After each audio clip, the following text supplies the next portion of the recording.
রাষ্ট্র দর্শনের পাটাতনের উপর ভিত্তি করে রাষ্ট্রীয়বাদের দাঁড় করানো হয়। আমাদের রাষ্ট্র দর্শনের ভিত্তি কি?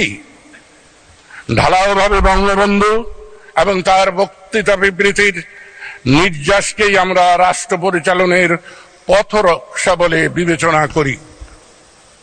প্রশ্ন, বঙ্গবন্ধু তার বক্তৃতা বিবৃতির উপর কি কি গবেষণা হয়েছে?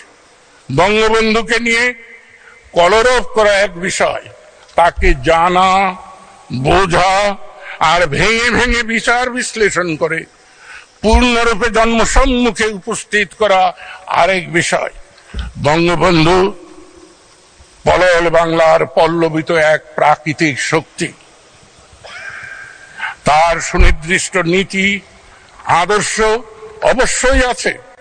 তার লক্ষ্য উদ্দেশ্য ছিল বাংলার দুঃখী মানুষের মুখে হাসি দেখতে চাওয়া। প্রগতি, মানবতা, সম্প্রীতিকে তিনি তার জীবন দর্শন মনে করতেন। মূলত তিনি ছিলেন সমন্বয়বাদী। তিনি বারবার বলতেন, কোট, এই বাংলার সবচেয়ে অবহেলিত, বঞ্চিত, উপেক্ষিত, উৎপীড়িত, লাঞ্ছিত, নির্যাতিত, অত্যাচারী জনগোষ্ঠী হল ডোম, ঋষি, ঢুলি।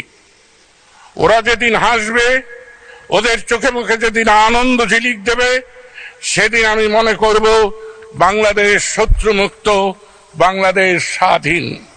শুধু দখলদার বিতরণ করলেই অর্থনৈতিক, রাজনৈতিক মুক্তি মানুষের নাগালে ধরা দেয় না। দরকার চৈতন্যিক, বিশেষ করে সাংস্কৃতিক মুক্তি।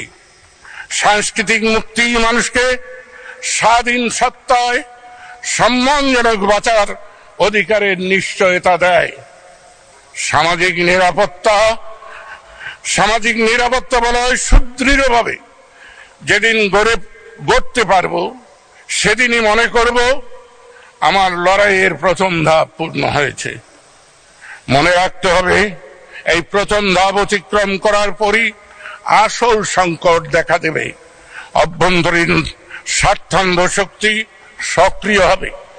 ধর্ম, গণতন্ত্র, সামাজিক শক্তির বাহানায় জনমানুষকে বিভ্রান্ত ও বিপথে চালিত করবে। এই শক্তি ব্যক্তিক, সামষ্টিক ও রাষ্ট্রিক কাঠামোতে প্রচন্ড শক্তিধর। মাননীয় স্পিকার, স্বাধীনতার অব্যবহিত পরে বাংলাদেশ এবং বর্তমানের রাষ্ট্রিক, সামাজিক, সাংস্কৃতিক পরিমণ্ডলের অবস্থা মিলিয়ে বিচার যখন করি, তখন বঙ্গবন্ধুর ধারণার হুবহু মিল খুঁজে পাওয়া যায়। আমার বিবেচনায় এই দর্শনের উপর আমরা গড়ে তুলব আমাদের ধারণা, তত্ত্ব ও নীতি। আমরা তাকে পেরেছি। কারো প্রতি বিদ্বেষ খুব উগরে না দিয়েও বলবো, আমরা শুধু যে বঙ্গবন্ধুর পথ, মত এবং ধারণাকে ত্যাগ করছি তাই নয়, বিপরীত পথে মত ধারণার পোষকতা করছি। মিশন 90 সংবাদের পিছনে নয়, ভিতরে ছুটি।